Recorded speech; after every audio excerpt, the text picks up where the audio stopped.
వేసుకోవాలండి. ముందుగా చెప్పిన మసాలాలన్నీ వేసుకోవాలి. షాజీరా లేనప్పుడు జీలకర్ర కూడా యాడ్ చేసుకోవచ్చండి.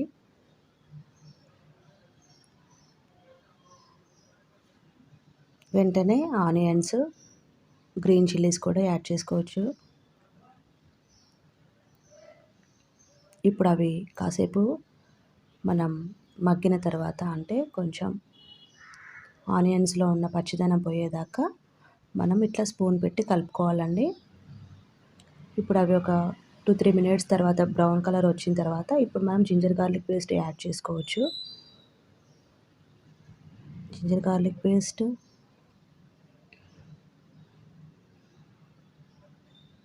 తర్వాత vegetables, potatoes, green peas, carrots అయితే నేనైతే వేయట్లేనండి.